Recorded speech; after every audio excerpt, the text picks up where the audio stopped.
The ideal of a universal religion. How it must embrace different types of minds and methods. Wheresoever our senses reach, or our minds can imagine, we find action and reaction of the two forces, one counteracting the other, causing the constant play of these two, the mixed phenomena that we see around us or feel in our mind. In the external world, it is expressing itself in physical matter, as attraction and repulsion, centripetal and centrifugal. In the internal world, it explains the various mixed feelings of our nature, the opposites, love and hatred, good and evil. We repel some things, we attract some things. We are attracted by someone, we are repelled by someone. Many times in our lives we find without any reason whatsoever, we, as it were, are attracted toward certain persons. At other times, similarly, mysteriously, we are repelled by others. This is patent to all, and the higher the field of action, the more potent, the more remarkable are the actions of these forces. Religion is the highest plane of human thought, and herein we find that the actions of these two forces have been most marked. The intensest love that humanity has ever known has come from religion, and the most diabolical hatred that humanity has known has come from religion. The noblest words of peace the world has ever heard have come from men on this plane, and the bitterest denunciation that the world has ever known has sprung from religious men. The higher the object, the finer the organization, the more remarkable are its actions. So we find that in religion these two forces are very remarkable in their actions. No other human interest has deluged the world so much in blood as religion. At the same time, nothing has built so many hospitals and asylums for the poor. No other human influence has taken such care, not only of humanity, but of the lowest animals, as religion. Nothing makes us so cruel as religion. Nothing makes us so tender as religion. This has been in the past and will be in the future. Yet from the midst of this din and turmoil, and strife and struggling, the hatred and jealousy of religions and sects, from time to time arise potent voices, crying above all this noise, making themselves heard from pole to pole, as it were, for peace, for harmony. Will it ever come? Our subject for discussion is it possible that there ever should come harmony in this tremendous plane of struggle? The world is agitated in the latter part of this century by questions of harmony. In society, various plans are being proposed. Various attempts are made to carry them into practice, but we know how difficult that is. People find it almost impossible to mitigate the fury of the struggle of life, to tone down the tremendous nervous tension that is in man. Now, if it is so difficult to bring harmony and peace and love in this little bit of our life which deals with the physical plane of man, the external, gross, outward side, 1,000 times more difficult is it to bring peace and harmony in that internal nature of man. I would ask you for the time being to come out of the network of words. We are hearing from childhood such words as love and peace and brotherhood and equality and universal brotherhood. But they have become words without meaning, which we repeat like parrots, and it is natural for us to do so. We cannot help it. Great, gigantic souls who felt in their hearts these great ideas first manufactured these words, and at that time many understood their meaning. Later, ignorant people take the words and play upon them, and religion becomes a play in their hands, mere frothy words, not to be carried into practice.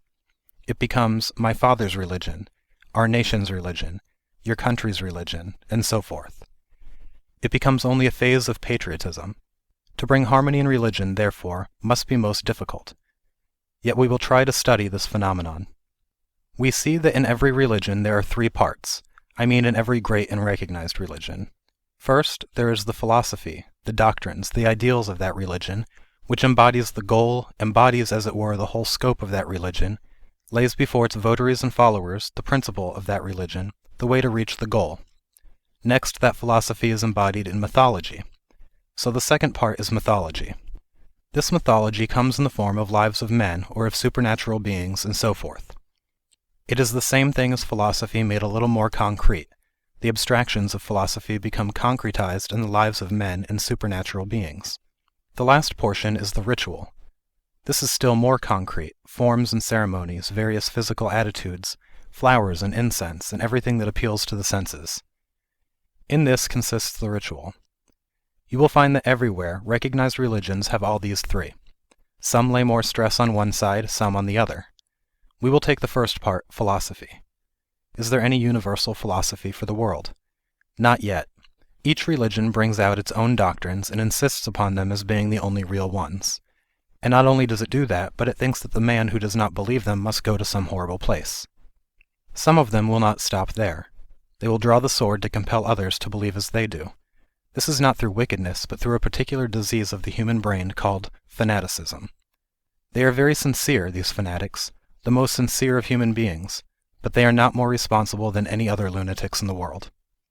This disease of fanaticism is one of the most dangerous of all diseases. All the wickedness of human nature is aroused by it. Anger is stirred up, nerves are strung high, and human beings become like tigers. Is there any similarity, is there any harmony, any universal mythology? Certainly not. Each religion has its own mythology, with only this difference, that each one says, "My stories are not mythologies." For instance, take the question home. I simply mean to illustrate it. I do not mean any criticism of any religion. The Christian believes that God took the shape of a dove and came down, and they think this is history and not mythology.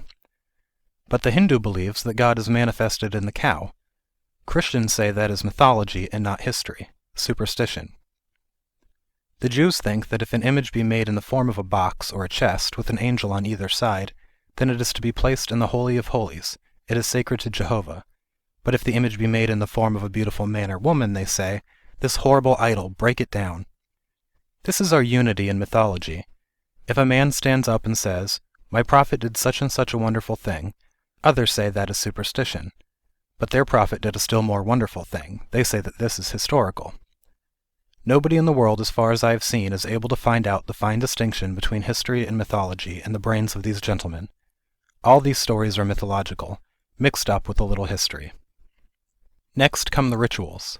One sect has one particular form of ritual and thinks that is the holy form, and that the rituals of another sect are simply errant superstition. If one sect worships a peculiar sort of symbol, another sect says, "Oh, it's horrible." Take for instance the most general form of symbol.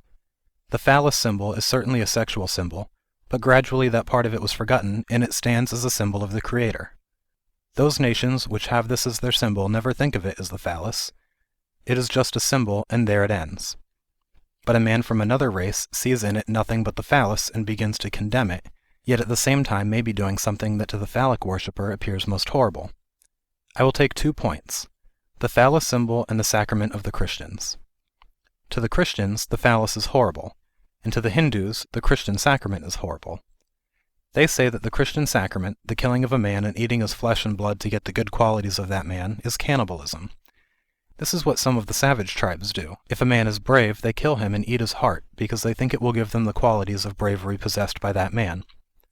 Even such a devout Christian as Sir John Lubbock admits this, and says the origin of this symbol is in this savage idea. The Christians generally do not admit this idea of its origin, and what it may imply never comes to their minds. It stands for a holy thing, and that is all they want to know.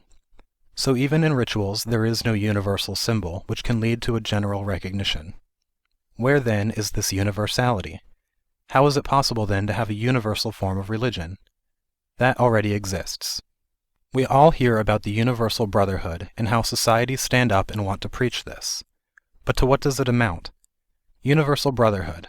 We are all equal, therefore make a sect. As soon as you make a sect, you protest against equality, and thus it is no more. Mohammedans say universal brotherhood, but what comes in reality? Nobody who is not a Mohammedan will be admitted, he will have his throat cut. The Christians say universal brotherhood, but anyone who is not a Christian must go to that place and be eternally barbecued. So we are being carried on in this world after universal brotherhood and equality, universal equality of property and thought and everything. And I would simply ask you to look askance, and be a little reticent, and take a little care of yourselves when you hear such talk in this world. Behind it, many times, comes intensest selfishness. In the winter sometimes a cloud comes, it roars and roars, but it does not rain, but in the rainy season the clouds speak not, but deluge the world with water. So those who are really workers, and really feel the universal brotherhood of man, do not talk much, do not make little sects for universal brotherhood, but their acts, their whole body, their posture, their movements, their walk, eating, drinking, their whole life, show that brotherhood for mankind, that love and sympathy for all. They do not speak, they do. This world is getting full of blustering talk. We want a little more work and less talk. So far, we see that it is hard to find any universal ideas in this, and yet we know they exist. We are all human beings, but are we all equal? Certainly not. Who says we are equal? Only the man who is a lunatic. He alone can say we are all equal. Are we all equal in our brains, in our powers, in our bodies? One man is stronger than another. One man has more brain power than another. If we are all equal, why is this inequality? Who made it? We. Because we have more or less powers, more brain, more physical strength, it must make a difference. Yet we know that the doctrine appeals to us. Take another case. We are all human beings here, but there are some men and some women. Here is a black man, there is a white man, but all are men, all humanity. Various faces, I see no two faces here the same, yet we are all human beings. Where is this humanity? I cannot find it. When I try to analyze it, I do not find where it is. Either I find a man or a woman, either dark or fair, and among all these faces, that abstract humanity which is the common thing, I do not find when I try to grasp, to sense, and actualize it, and think of it. It is beyond the senses, it is beyond thought, beyond the mind, yet I know and am certain it is there. If I am certain of anything here, it is this humanity which is a common quality among all. And yet I cannot find it. This humanity is what you call God.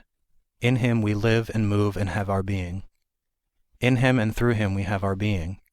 It is through this I see you as a man or a woman, yet when I want to catch or formulate it, it is nowhere, because it is beyond the senses, and yet we know that in it and through it everything exists.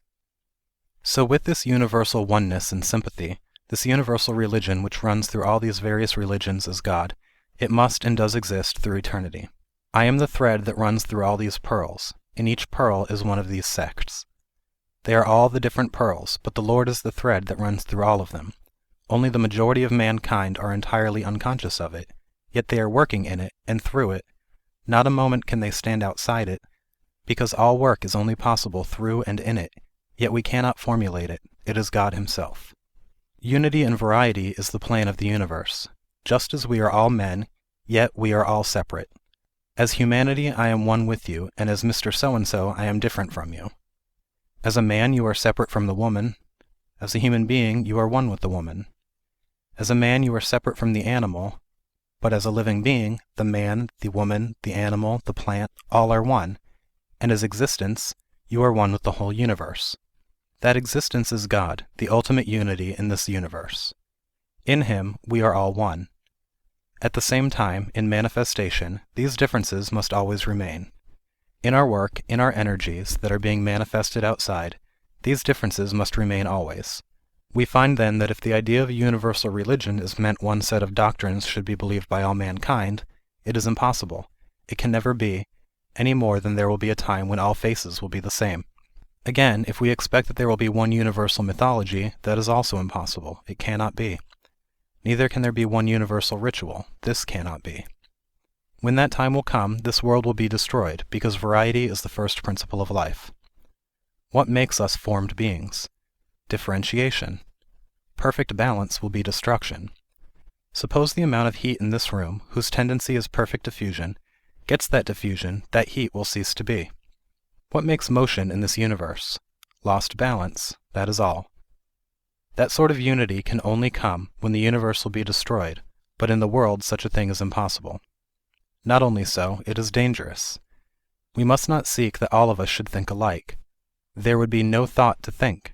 We would be all alike, like Egyptian mummies in a museum, looking at each other without thought to think. It is this difference of thought, this differentiation, losing of the balance of thought, which is the very soul of our progress, the soul of thought. This must always be. What then do I mean by the ideal of a universal religion? I do not mean a universal philosophy, or a universal mythology, or a universal ritual, but I mean that this world must go on wheel within wheel, this intricate mass of machinery, most intricate, most wonderful. What can we do? We can make it run smoothly, we can lessen the friction, we can grease the wheels, as it were. By what? By recognizing variation.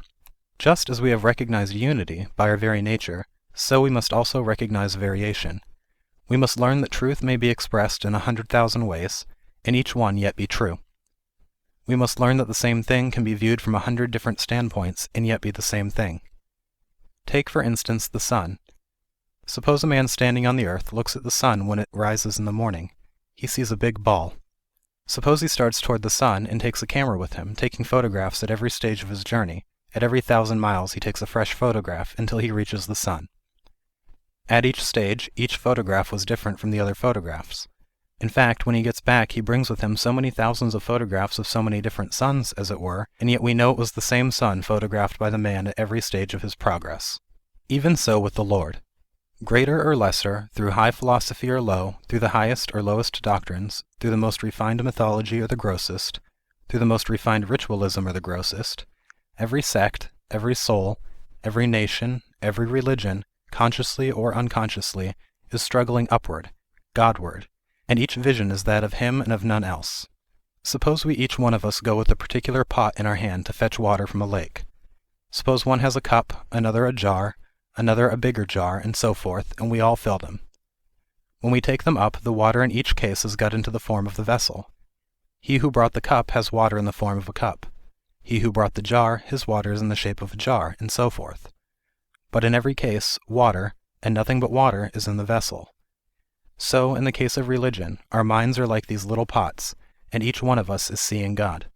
God is like that water filling these different vessels, and in each vessel the vision of God comes in the form of the vessel. Yet he is one. He is God in every case.